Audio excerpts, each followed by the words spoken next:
విశాఖ తీరంలో తీవ్ర విషాదం నెలకొంది. చేపల వేటకు వెళ్లిన 7 మత్స్యకారుల్లో ఒకరు మాత్రమే సురక్షితంగా ఒడ్డుకు చేరుకున్నారు. మిగతా వారి కోసం గాలింపు చర్యలు కొనసాగుతున్నాయి.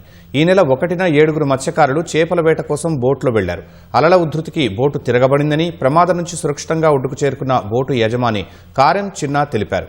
తామంతా నిన్న మధ్యాహ్నం 12 గంటల వరకు సముద్రంలో వేట సాగించామని చెప్పారు.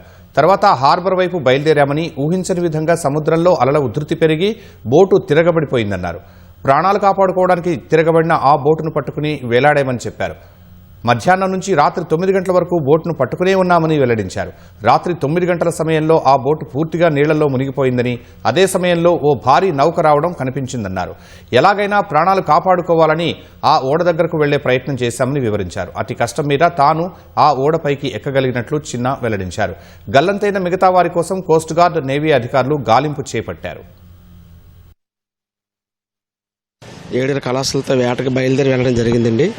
మరి మాకు అందిన సమాచారం ప్రకారం అయితే బోటు ఏట ముగించుకోను మరి నేను 4వ తేదీ సాయంత్రం 5 గంటలకి ఫిషింగ్ హార్బర్ రావాల్సి ఉంది.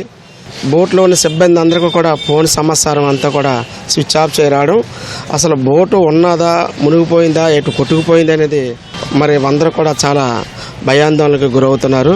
మెసేజ్లు వెళ్తాయి కదా బోట్లోకి, అవి కూడా మెసేజ్ల్లో పిలుస్తున్నారంటే ఆ మెసేజ్ల్లో కూడా పలకట్లేదంటే 7 ఎవరును. మా అల్లుడు మా పాపకు అస్తమానం చేస్తుంటాడు. అందులో నాన్న మా ఆయన గారు ఉన్నారు. మా అల్లుడు